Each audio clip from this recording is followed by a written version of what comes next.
ਧੁੰਮਾਂ ਪੈ ਗਈਆਂ ਲਾਹੌਰ ਵਿੱਚ ਸਾਰੇ, ਲੱਦੀ ਨੇ ਜਦੋਂ ਦੁੱਲਾ ਜੰਮਿਆ।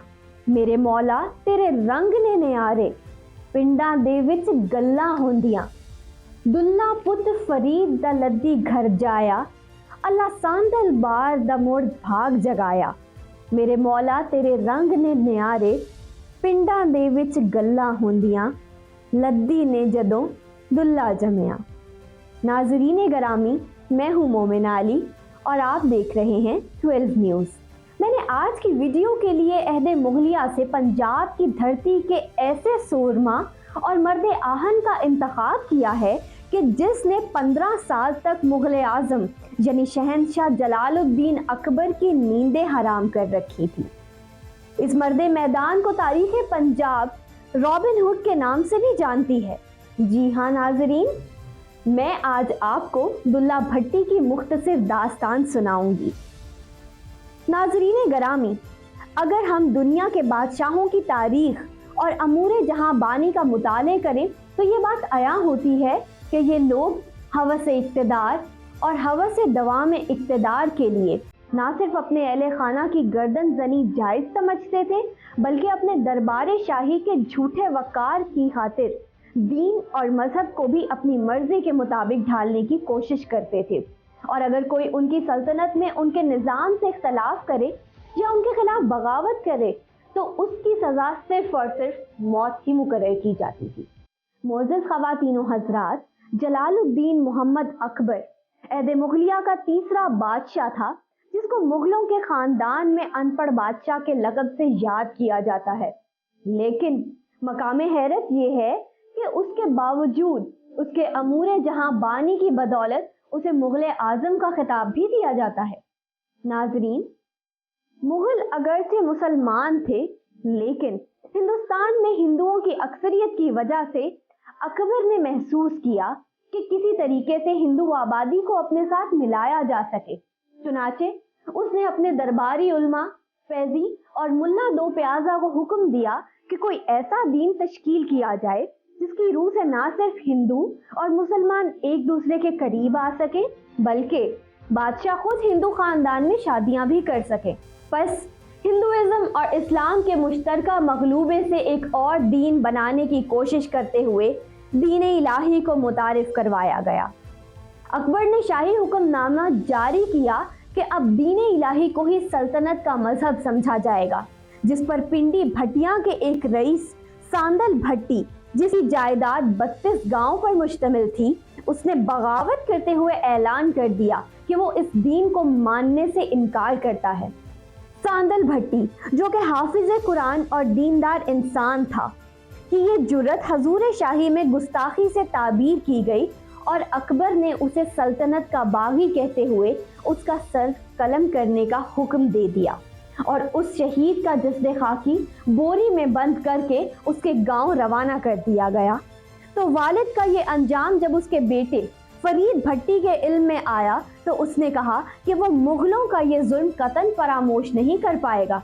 चुनाचे उसने भी मुगलों के खिलाफ बगावत का ऐलान कर दिया। फरीद की इसी दौरान शादी चिन्योट के गांव में लद्दी नामी खातून से हुई। शादी के कुछ माह बाद ही फरीद भट्टी को गिरफ्तार करके उसको बगावत के इल्जाम में फांसी दे दी गई और उसकी लाश को लाहौर में वाक़े चौबर्जी से बाहर लटका दिया गया ताकि लोग उसके अंजाम से इबरत पकड़ सकें। मोहतरम नाजरीन, फरीद भट्टी की इस अंदोनाक शहादत के सिर्फ 12 दिन बाद ही अल्लाह रब्बुल इज़्ज़त ने उसके घर में एक नया चांद उतार दिया, जिसका नाम राय अब्दुल्ला भट्टी रखा गया। उसकी माँ ने उसे बाप और दादा के अंजाम से बेखबर रखते हुए अपने तौर पर उसकी बेहतरीन तरबियत शुरू कर दी। अब्दुल्ला उर्फ दुल्ला भट्टी, जिसका ताल्लुक राजपूतों के एक खुशहाल कबीले से था। वो एक खुशहाल बचपन गुजार कर जब जवान हुआ तो एक दिन उसकी मुलाकात अपने एक रिश्तेदार जलाल भट्टी से हुई। तो उसने उसे बताया कि तुम तो एक खुशहाल जिंदगी गुजार रहे हो, लेकिन तुम्हें ये खबर नहीं कि तुम्हारे बाप और दादा के साथ बादशाह अकबर ने क्या सलूक किया था।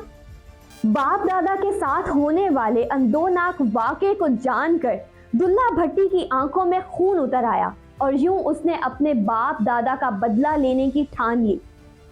और अहद किया कि उस वक्त तक चैन की नींद नहीं सोएगा जब तक अपने बाप दादा का बदला उस जालिम बादशाह से नहीं लेगा।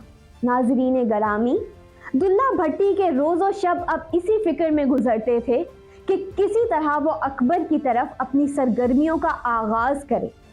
इन्हीं दिनों में फौज के एक कबीले का गुजर उस इलाके से हुआ तो अब्दुल्ला भट्टी ने उस काफिले को रोक लिया और उसके सिपा सालार से पूछा, क्या तू जानता है कि सांदल भट्टी और फरीद भट्टी कौन थे?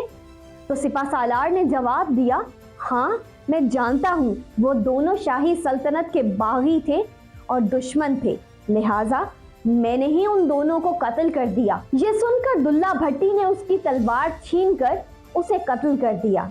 सिपा सालार का सर कटना था कि फौज में भगदड़ मच गई। दुल्ला भट्टी ने सिपा सालार का सर फौज के एक आला ओहदेदार के हवाले कर दिया और पैगाम दिया कि अकबर को बता दो कि पिंडी भटिया में एक और शेर जन्म ले चुका है जो ना तुम्हारे कानून को मानता है और ना ही तुम्हारे दीन इलाही को, जो तुमने इस्लाम के मुकाबले में नाफिज कर रखा है। उसने अपने पैगाम में ये भी कहा कि आज के बाद हम हुकूमत का कोई टैक्स नहीं देंगे। अकबर ये तमाम पैगाम सुनकर सख्ते में आ गया और एक मामूली जमींदार ने ये जुर्रत कैसे की कि वो शहंशाह वक्त को ललकार सके। इस मौके पर एक दफ़ा तो जलाले अकबर भी जोश में आया, लेकिन फिर उसने फौरी तौर पर हिकमत के तहत उस बगावत का कोई इकदाम उठाना मुनासिब नहीं समझा। उधर दुल्ला भट्टी ने भी अपने कहे के मुताबिक ना सिर्फ टैक्स रोक दिए बल्कि अपने इलाके में रहने वाले उन लोगों से भी खुद टैक्स वसूल करना शुरू कर दिया जो मुगलों की वफादारी के दम पर भरते थे। नाजरीन, अब इस इलाके में सिर्फ दुल्ला भट्टी का राज था और जब भी कोई हुकूमती काफिला वहां से गुजरता तो ना सिर्फ उसको लूट लिया जाता बल्कि उसके काफिले के शुरका को अपनी जान से भी हाथ धोना पड़ता था। उस दौरान अगरचे सल्तनत दिल्ली की जानिब से भी उस बगावत को कुचलने की कई कोशिशें की गईं, लेकिन उसके बावजूद उस मर्द आहन और शेर पंजाब ने मुगलिया सल्तनत के शहंशाह अकबर को 15 साल तक चैन की नींद ना नसीब होने दी।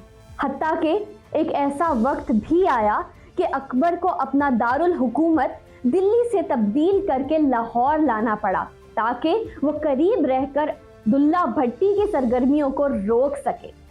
तारीखी हकाइक के मुताबिक एक दफा शहजादा सलीम शिकार खेलता हुआ अपने साथियों के साथ दुल्ला भट्टी के इलाके में आ गया तो उसे पकड़कर भी दुल्ला भट्टी के पास लाया गया। तो अब दुल्ला भट्टी ने कहा, मेरी दुश्मनी तुम्हारे बाप के साथ है ना कि उसकी औलाद से। ये कहकर उसने शहजादा सलीम को आज़ाद कर दिया। मशहूर मौरख बशीर हुसैन भट्टी अपनी किताब तारीख दुल्ला भट्टी में रकम दराज हैं कि एक दफ़ा खुद बादशाह अकबर इस इलाके में आकर भट्टियों के हाथों गिरफ्तार हुआ। तो जब उसे दुल्ला भट्टी के सामने पेश किया गया तो अकबर ने ना सिर्फ अकबर बादशाह से बल्कि शहंशाह होने से भी इनकार कर दिया, बल्कि खुद को दरबार अकबर का एक भांड जाहिर किया, जिस पर दुल्ला भट्टी ने कहा कि अगर तुम वाकई भांड हो तो मैं बेगुनाहों का खून बहाना पसंद नहीं करता, और अगर तुमने शहंशाह होकर ऐसी छोटी हरकत की तो इससे ज्यादा जलील हरकत कोई और नहीं हो सकती। सो जाओ, मैं तुम्हें माफ करता हूँ। इसके बाद अकबर बादशाह ने चंद रईसों की मदद से सुलह के लिए दुल्ले भट्टी को दरबार में बुलाया और उसे कहा, वैसे तो सुलह के मामलात बराबरी की सतह पर तय किए जाते हैं और तुम एक मामूली जमींदार हो, लेकिन हम शहजादा सलीम और मिर्जा निजामुद्दीन की सिफारिश पर तुम्हारा हर मुतालबा मानने को तैयार हैं, लेकिन उसके जवाब में तुम्हें हमारी हुकूमत और रियासती कवानीन का एहतराम करना पड़ेगा। जिसके जवाब में दुल्ला भट्टी ने कहा कि मैं सिर्फ और सिर्फ एक खुदाए वाहिद से डरता हूँ और उसके दीन को मानता हूँ, और मैं तुम्हारे दीन इलाही को कतन नहीं मान सकता। और साथ ही कहा कि हमारा ताल्लुक उस कबीले से है जिन्होंने मैदान करबला में तागूत के मुकाबलों में अपनी गर्दनें कटा दी थी, लेकिन दस्ते यजीद पर बैत नहीं की थी।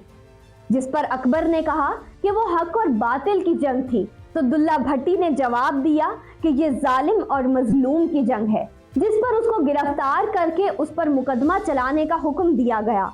कि अब्दुल्ला भट्टी, वल्द फरीद भट्टी, साकिन पिंडी भट्टियां को कई जर्नैलों के कत्ल और सरकारी इमलाक को लूटने के जुर्म की पादाश में सजाए मौत का हुक्म दिया जाता है, जिस पर 26 मार्च 1599 को दिल्ली दरवाजे लाहौर के सामने अमल किया जाएगा और फिर उस तारीख को पंजाब के इस अजीम सबूत की सजा पर अमल दरामद करते हुए उसकी लाश उसके वर्सा के हवाले करने की बजाय वहीं पर दफन कर दी गई।